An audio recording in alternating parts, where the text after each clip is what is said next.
sebagai wartawan, padahal mereka bukan wartawan, tetapi mengidentikan diri dengan wartawan. Dan ini menjadi masalah paling besar bahkan di wilayah Madura. Sehingga akhirnya ketika kami mendatangi sebuah instansi, kita menelpon, kita dicueki karena kita disamakan dengan oknum yang mengaku wartawan tadi, yang kepentingannya sama yang terjadi di wilayah mana saya lupa, di wilayah Jawa Barat kalau nggak salah itu. Ya waktu itu pulang dikasih amplop 10.000 oleh kepala desa itu. Jadi yang di wilayah Tangerang, nah, itu sama dengan, dan mungkin cukup banyak. Jadi Pak, kalau di Madura kepala desa itu Pak, kalau ada wartawan mau bertamu, jadi kepala desa itu sembunyi Pak, sembunyi, takut begitu. Jadi ini yang menjadi masalah besar, sehingga kami ke Dewan Pers dan kita memiliki program kerja ini. Jadi untuk bagaimana kemudian kita mendapatkan solusi. Yang poin yang terakhir yaitu tadi kita ingin belajar sertifikasi dan juga verifikasi media. Karena semakin ke depan ini yang kita buru adalah verifikasi Dewan Pers. Dan yang terakhir kami ucapkan terima kasih dan sangat terima kasih, karena mungkin ini kalau kita wartawan yang tadi mirip dengan oknum yang dalam tanda kutip tadi abal-abal, mungkin kita tidak berani di sini Pak. Kita tidak berani di sini. Jadi ini merupakan kami berterima kasih. Di samping saya ini Pak, ini ada Ketua PWI. Beliau adalah penasehat Ketua PWI Pamekasan, kemudian Pak Sekretaris, juga ada Pak Bendahara.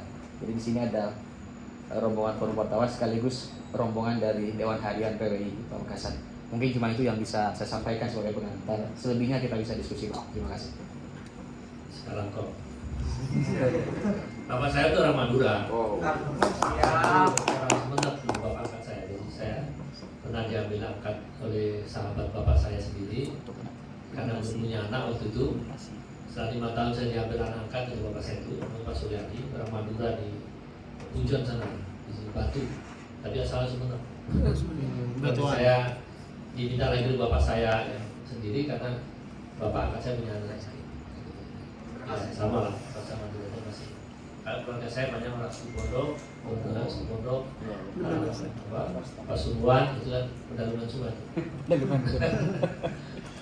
Oke, terima kasih ya, teman-teman sekalian. Jadi yang pertama tentu saya sangat menghargai ya, kedatangan kemari. Jadi yang disampaikan tadi itu sama dengan sebelumnya kami menerima KIP, Komisi Informasi Publik, yang menghadapi persoalan yang sama terhadap wartawan abal-abal. Wartawan yang memang ini menjadi penyakit yang kemudian merugikan wartawan yang benar. Operasional mereka ini sebetulnya preman, ya, tapi kemudian wartawan yang benar jadi kena imbas. Ya, tadi kalau ada orang nggak mau ketemu wartawan itu memang ya kadang-kadang kita mesti maklumin. Karena ada banyak di daerah itu wartawan-wartawan gadungan ini, atau wartawan ya LSM tapi dia ngaku wartawan, dia pengacara ngaku wartawan, dia mungkin pencari rente dan ngaku wartawan, menakut-nakuti kepala sekolah, menakut-nakuti kepala desa, ya kan? Nah, kayak gitu itu banyak sekali, sehingga orang menganggap setiap wartawan itu perilakunya begitu.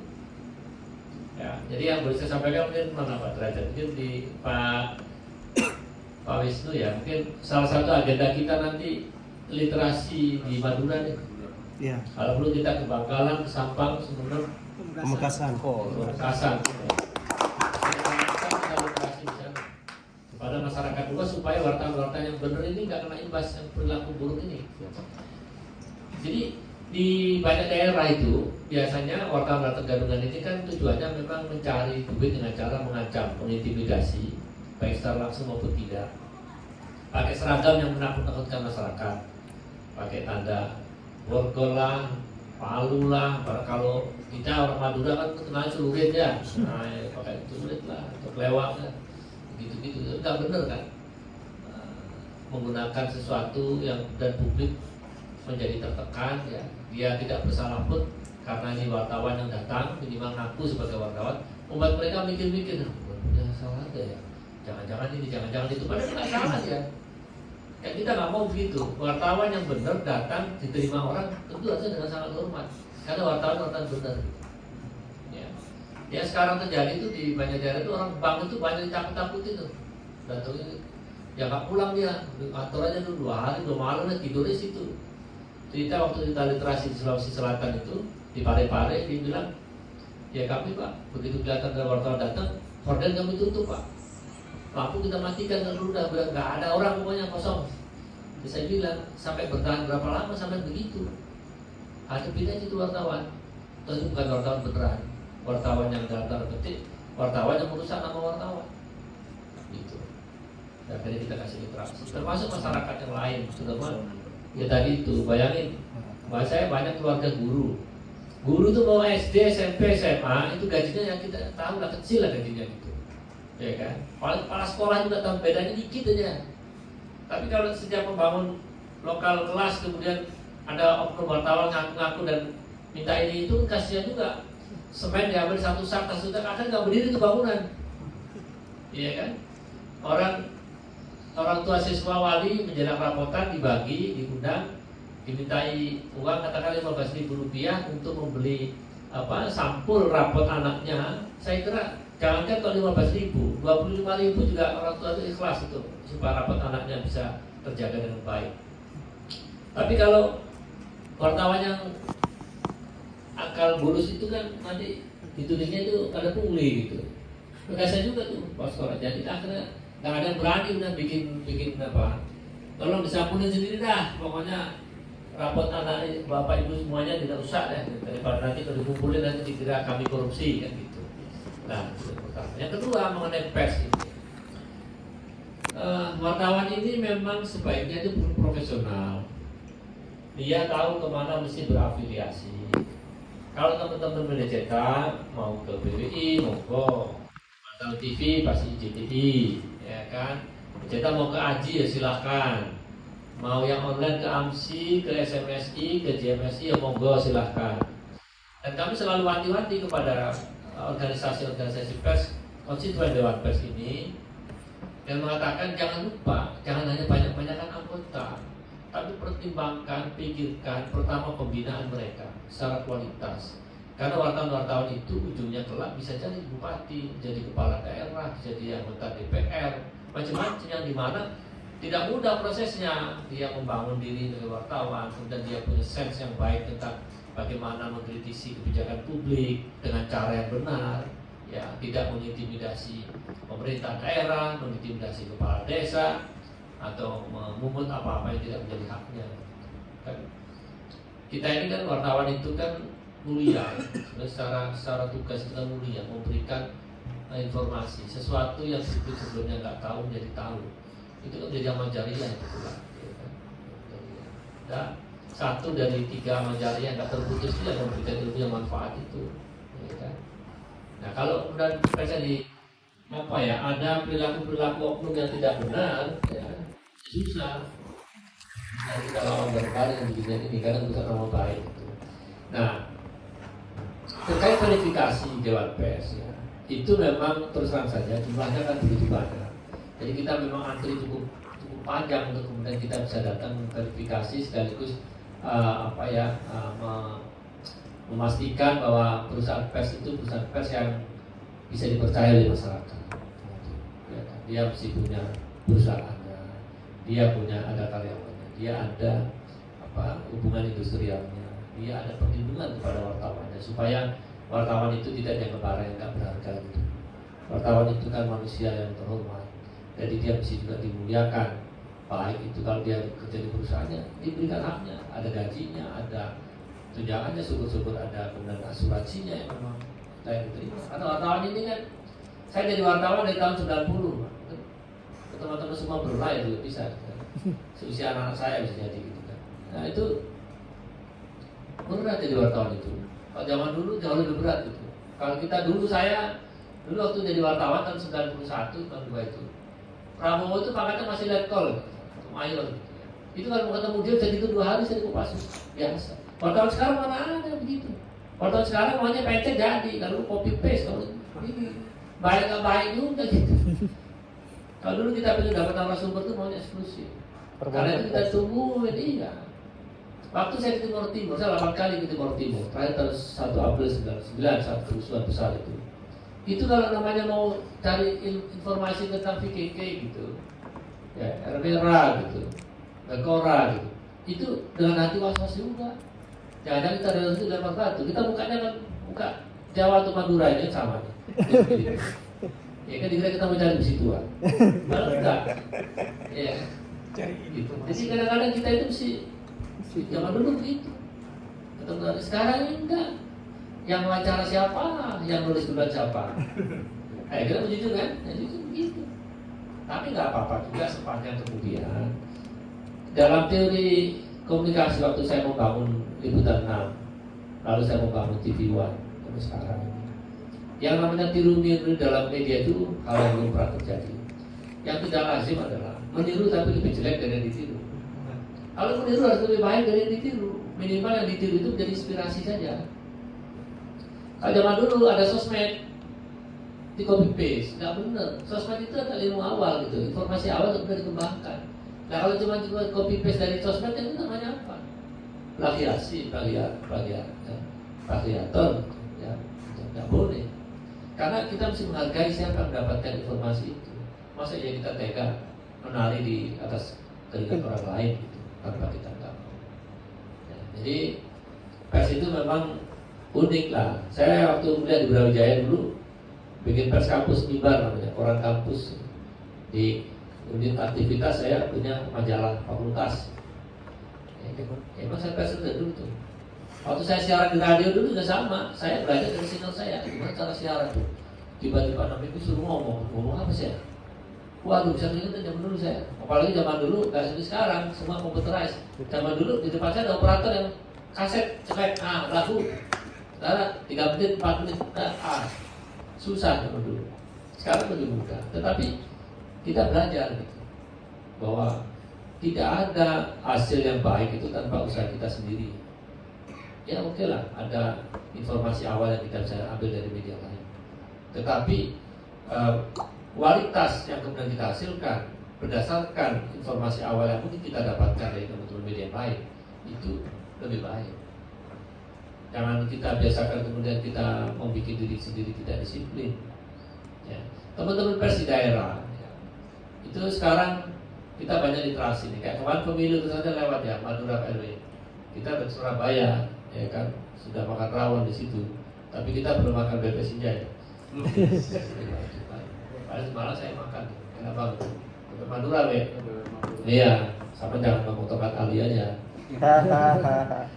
Di sana kita lupa kemana dulu sempat ini. Tapi nanti insya Allah tahun ini kita coba ada tindakan ada ke sana. Nanti mungkin kontak Pak Derajat di komunikasi ke siapa kalau kita berusaha. Ya teman-teman kalau kita nyebrang di Suramadu kan udah tahu kita mau ke Bangkalan atau ke sebelum ada jauh karena agak ke timur. Nah itu tadi pertanyaan mengenai verifikasi ya, faktual dan administrasi. Itu ada syarat-syaratnya memang teman-teman bisa buka juga di website kita di Dewan Pers. Tetapi yakinlah bahwa kalau teman-teman sudah punya niat baik untuk medianya itu bernaung di bawah Dewan Pers melalui organisasi-organisasi pembentuk Dewan Pers, yaitu kami sangat hargai. Artinya ada niatan untuk profesional. Bahwa sekarang itu yang terjadi banyaknya media yang lahir, media online sebagai bagian output dari yang namanya disrupsi digital itu tidak diikuti dengan sikap profesional yang baik. Dan yang gampang bikin websitenya. Tapi jangan lupa, kalau kita sudah menyiapkan rumahnya, jangan lupa isi rumahnya bagaimana. Kita membangun masjid, tidak bisa memakmurkan masjid itu percuma. Gitu. Dan kita bangun masjid harus diisi jelas, isinya apa? Sholat subuhnya berapa saf? Sholat subuhnya 1 orang doang, 5 doang. Ya kan? Sholat subuh Jumatan doang rame kan gitu. Seminggu sekali. Minta ampun hari Jumat. Ya, Senin sampai ya kita sholat. Ya nggak boleh begitu. Harus diisi terus. Nah, sama kita punya media. Kewajiban kita tiap hari ngisi yang bagus. Gak ada pilihan lain. Orang persaingan banyak ya. Saingan banyak. Ya.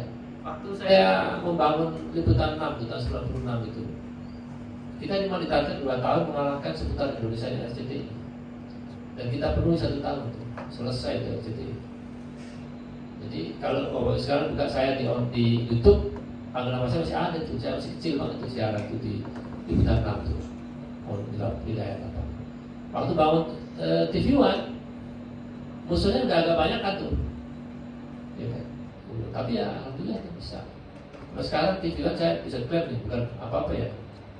Itu TV One, itu TV berita nomor 1, betul-betul nomor 1. Rating share-nya itu paling tinggi di antara semua TV. Mohon maaf ya teman-teman iNews sebagainya. iNews tinggi itu karena banyak olahraganya. TV One nggak ada olahraga. Olahraga kita itu MMA aja, Mixed Martial Arts, yaitu namanya World Pride. Tapi dulu waktu awal kami bangun, kami seperti iNews juga. Kami membangun dengan Liga Inggris waktu itu, Liga Spanyol, Liga Belanda, Eredivisie. Tapi itu hanya cara. Selebihnya kita mesti ngisi. Teman-teman iNews kalau nggak mau ngisi kontennya akan hilang juga. TV One juga begitu. Saya nitip pada user saya. Kalau kamu sudah puas sebagai juara bertahan, selesai. Karena itu pers itu wartawan-wartawannya harus punya sikap sebagai penantang. Penantang itu, challenger itu selalu memikirkan yang terbaik karena dia tahu yang dihadapi orang yang lebih kuat dari dia. Tapi kalau juara bertahan biasanya meremehkan lawannya. Karena itu dia nggak siapkan matang-matang apa yang kemudian terjadi kalau dia berhadapan sama lawannya itu. Nah, wartawan begitu. Sekarang banyak apa-apa, wartawan dari 1.000, 2.000. Tidak ada masalah kalau kita kreatif, kita akan pindah pembeda satu sama yang lain. Caranya bagaimana? Banyak belajar. Caranya bagaimana? Banyak bergaul dengan orang banyak. Nah, itu yang sekarang itu online banyak, yang diadukan ke Dewan Pers juga banyak karena nggak profesional gitu. Mudah-mudahan diadukan ke sini itu jumlahnya nggak puluhan, ratusan. Ada yang tidak cover both side lah. Ada yang kemudian beritanya nyuplik, temannya kemudian ternyata keliru dicuplik. Nah, berarti kan nggak ada verifikasi. Ada informasi awal main tulis aja, tetap verifikasi. Ada tuh kasus begini. Dia ngambil berita, ada peristiwa, diundang, dia nggak datang, ya. Dia berasumsi temennya ngambil berita itu. Ternyata temennya itu ngambil memang berita, ya. Tapi sebetulnya nggak ada peristiwanya. Dia iseng-iseng dia tulisnya di WA, dan temennya nanya, katanya cara gimana? Bagus, minta dong dikasih kan. Padahal peristiwa nggak ada, ditulis, dicilaka. Hancur bisa telur. Hancur bisa telur. Kayak gitu. Nah ini yang kita, makanya teman-teman wartawan yang profesional itu kalau dia bekerja itu selalu memikirkan apa risikonya kalau berita itu ternyata nggak benar.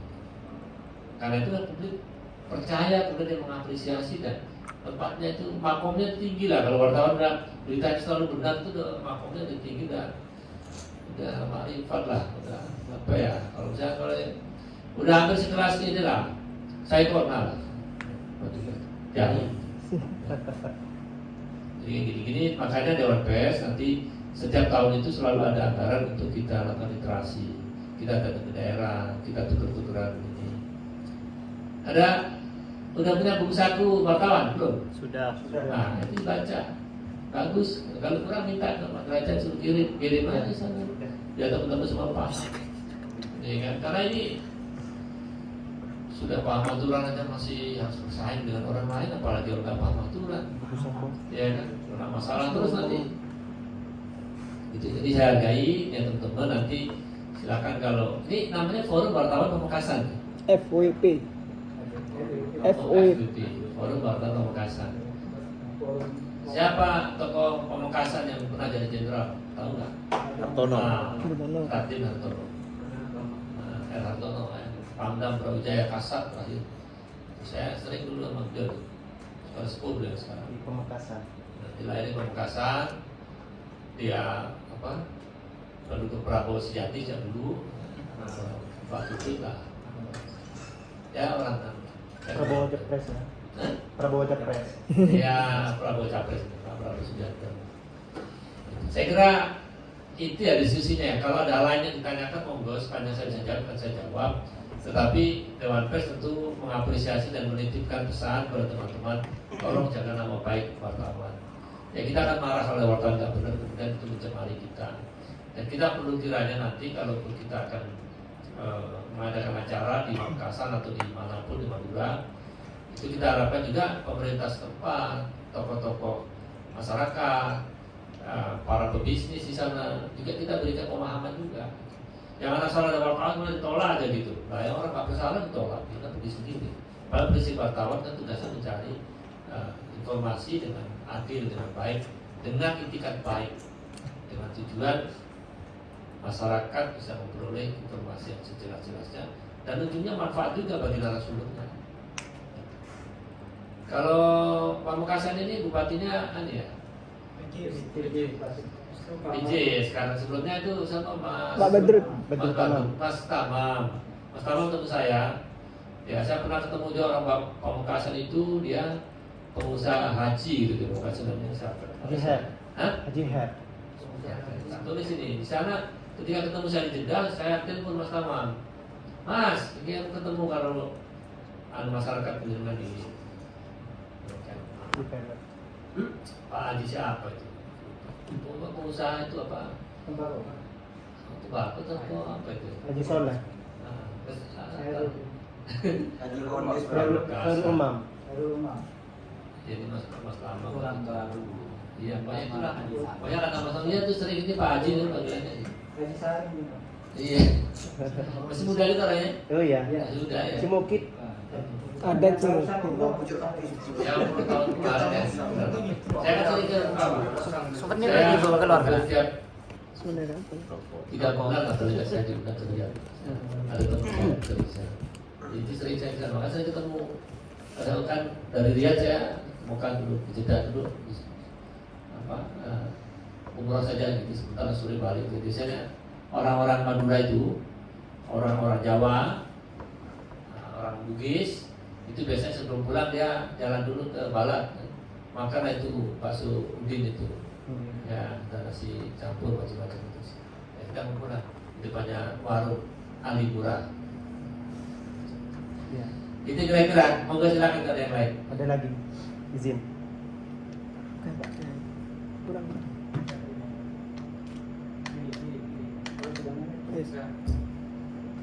Assalamualaikum warahmatullahi wabarakatuh. Selamat sore Pak Toto, Pak Wisnu, Pak Derajat, dan Pak Arif. Salam hormat dari kami dari Forum Wartawan Pamekasan sekaligus dari Persatuan Wartawan Indonesia. Alhamdulillah, PW Pamekasan masih bernama Persatuan Wartawan Indonesia, bukan Partai Wartawan Indonesia. Ada 2 hal yang hendak kami sampaikan, mewakili dari PWI sekaligus dari FWP dan teman-teman pers di Kabupaten Pamekasan, khususnya di Madura pada umumnya. Yang pertama, bahwa ini menambahi dari apa yang disampaikan oleh Mas Okti barusan selaku Ketua FWP. Selain merebak oknum, entah itu SM atau orang biasa yang mengaku wartawan dan kerjanya hanya menakut-nakuti, takutlah kamu, kalau tidak takut saya takut-takuti gitu. Juga merebak yang namanya perusahaan pers di Madura, merebak perusahaan pers, bahkan perusahaan pers itu dikelola oleh 1 orang. Dia yang jadi pimpinannya, dia yang jadi wartawannya, dia yang nulis, dia yang edit, dia yang mempublikasikan. Dia membaca juga. Iya, membaca juga. Itu merebak di Madura. Jadi kami sangat berharap rencana Dewan Pers untuk turun ke Madura, khususnya ke Pamekasan ini, bisa direalisasikan di tahun ini. Sebagai bocoran, Februari ini puncaknya panen durian di Pamekasan. Nanti bisa panen durian di Pamekasan. Jadi kami sangat berharap gitu Pak ya, yang rencana Dewan Pers turun ke Madura, khususnya di Kabupaten Pamekasan. Kemudian yang kedua Pak, ini permohonan atas nama Ketua PWI. Kenapa kami semangat mendampingi FWP, di sini lengkap dengan sekretaris kami dan bendahara kami, karena di FWP itu di ADRT-nya menyatakan siapapun yang jadi Ketua PWI otomatis menjadi penasehat FWP. Itu ceritanya kenapa PWI mendampingi atau ikut ajakan teman-teman FWP kunjungan ke Dewan Pers. Nah, yang ingin saya sampaikan ini sebagai harapan. Saya ini menjadi wartawan mulai 2008. Ketika itu kontributor Surya dan 2012 di Kabar Madura.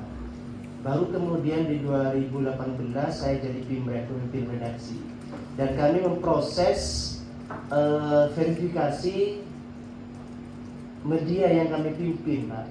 Tapi kendalanya satu, yaitu syarat sebagai UKW utama. Oh, utama. Iya, UKW utama, bukan persoalan kompeten atau persyaratan yang lain, tapi terkendala umur, Pak.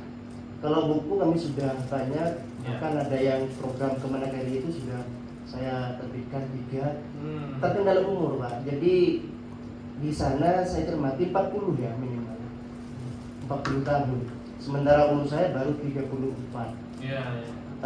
Kalau mengikuti syarat untuk bisa ikut UKW utama itu 2 tahun lagi. Tetapi 2 tahun lagi saya masih berumur 36.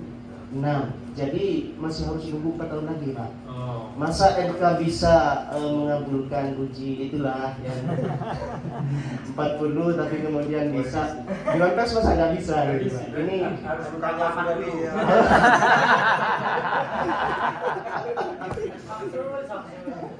Jadi bisa nggak ini permohonan terkait dengan umur itu, karena sekarang muda-muda itu sudah semangat bahkan lulus mat. Ya di sini banyak yang sudah lulus mat juga, Pak. Di angkatan saya itu di PW Pamekasan ada 17 yang sudah UKW Madya, tetapi dipastikan Madya dipastikan tidak bisa secepatnya utama karena terkendala umur, Pak. Kalau kompetensi kemampuan insya Allah kami siap menunjukkan bukti, Pak. Cuma terkendala umur. Terima kasih. Iya, terkait dengan buku Segu Wartawan nanti kami sangat berharap ke Pak Penajam. Barusan pertanyaannya kan sudah punya nanti kalau sudah dikasih lihat. Assalamualaikum warahmatullahi wabarakatuh. Ya, ini soal syarat ya. Usia ada beberapa persoalan setelah disampaikan itu kita. Pertama soal Pak, kami kalau langsung mengkaryakan sekian orang berat, Pak, ada juga gitu. Nah, tapi baru sekarang ini kalau untuk yang ingin jadi pemret, tapi bagaimana caranya karena usia dan nggak boleh diakalin. Ya coba nanti kami diskusikan secara internal, ini masukan yang perlu juga kita pikirkan karena Dewan Pers juga tidak boleh kaku juga. Itu satu. Kami juga kalau boleh yang muda-muda ya, yang penting kompetensinya, yang penting wisdomnya. Karena kalau udah level pemret itu dia tidak berpikir hanya ini boleh tayang atau tidak, tapi ini dampaknya bagaimana kalau ada apa. Kalau misalkan di Madura ini, kalau di kampung kita ini kan, kalau cara itu kalau kita gedein kan jadi cara sekampung gitu ya. Bahaya juga. Tapi kalau wartawannya udah senior, udah ini dia ada wisdomnya memberitakan, ya itu tradisi lah ya, kita akan begitu. Tapi kan kita juga berpikir itu tidak boleh menjadi satu kebiasaan yang pelan-pelan terus gitu kan. Nah, pers yang punya wisdom tentu mencegah supaya budaya itu ya tetaplah budaya karena memang itu bagian yang sudah terjadi. Dan kedepannya orang-orang Madura itu kan bukan orang-orang yang tidak terpelajar. Orang-orang Madura ini kan sekarang udah di mana-mana. Pak Mahfud orang Madura. Banyak juga tokoh-tokoh Madura yang sudah berkibar ke nasional yang relatif itu pasti akan menjadi inspirasi bagi masyarakat Madura secara keseluruhan. Ya kan? Kalau saya guyonan memang begitu deh, tapi guyonan tentang Madura ini kan sama menertawakan saya sendiri, saya juga ada orang Maduranya. Gitu. Kalau di Mekah itu di Masjidil Haram, di depan Ka'bah itu kadang-kadang juga orang bingung tuh, kenapa yang berkumpul di depannya Hajar Aswad itu begitu banyak? Kalau dicek kan banyak orang Madura, karena kulitnya Hajar Aswad itu dari besi. Besi dua. Ada juga yang menurut bagaimana cara mengumpulkan orang Madura di banyak gampang. Lemparnya besi begitu berarti semua.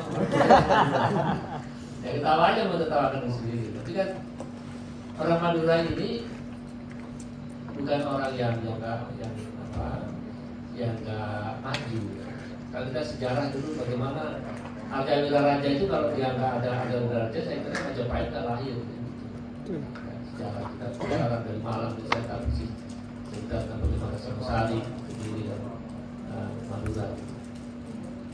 Nah, kembali pada tadi, kita akan coba nanti apakah ada perlu diaktifkan mekanisme yang lain agar fungsi Pemret itu bisa berlangsung dengan baik meskipun yang bersangkutan masih level madya misalkan, atau karena usianya dia tidak mungkin ikut UKW utama, atau barangkali perlu ada terobosan percepatan UKW utama. Ya, bisa juga dilakukan. Itu pilihan-pilihan yang nanti akan kita pertimbangkan baik. Karena kalau sudah level wartawan utama itu pertama tidak hanya bermanfaat bagi yang bersangkutan, tetapi bagi medianya, termasuk masyarakat. Kalau Pemret kan sudah utama itu sudah ada jaminan bahwa produk yang dihasilkan itu pasti produk yang tidak bermasalah. Itu salah satu catatan saya.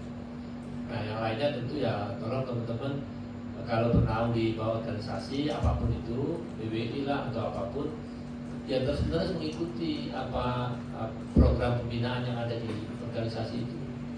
Karena kita tadi kumpul konstituen juga tadi dari beberapa konstituen kita kumpul, kita sudah sempat sampaikan juga beberapa hal menyangkut pembinaan kepada anggota. Sekarang ini layarnya mudah-mudahan mendorong masing-masing organisasi kewartawanan itu banyak-banyakan anggota, bukan banyak-banyakan anggota yang berkualitas. Artinya dia tidak menempatkan pendidikan sebagai level yang pertama. PWI di bawah Pak Hendri sekarang juga mantan wakil ketua Dewan Pers itu kayaknya punya concern juga pada pembinaan juga. Benar saya ketika tadi ketemu saya bilang betul Pak, PWI utamakan pembinaan karena kalau tim itu kita bina bagus maka image akan luar biasa.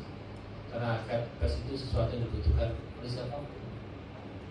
Ini tapi satu lagi saya ngerti teman-teman bahwa kita kan juga harus mulai juga bahwa sekarang ini situasi media kan tidak dalam posisi yang serba enak, ya kan, pinter-pinterlah kreatif, ya kan, menjaga diri, membawa diri, tetap belajar kreatif, tidak puas hanya dengan menggantungkan kepada katakanlah udah kerjasama sama pemerintah kabupaten misalnya, ya, tapi kan itu kerjasama itu harus ditambahin dengan kreativitas yang lain sehingga kerjasama bisa lebih. Mari kita ke mana yang di Bangka.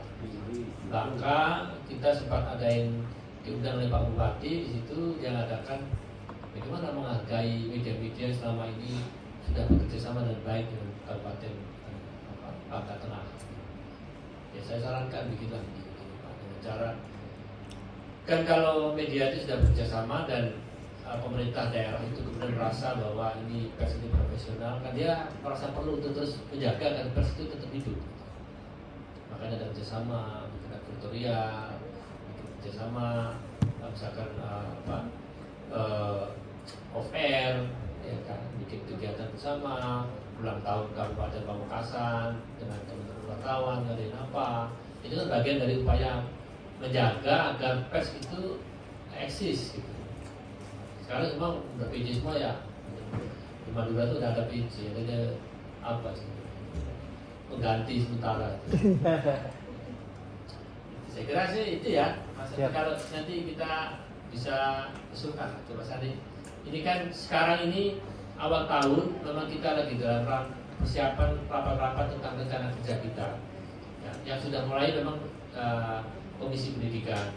Dari Komisi Pendidikannya saya bisa usulkan beberapa hal. Yang pertama tadi soal sertifikasi wartawan utama dan fungsi pemimpin redaksi. Kemudian juga masalah literasi. Nanti literasi bisa hubungan dengan lembaga yang adakan.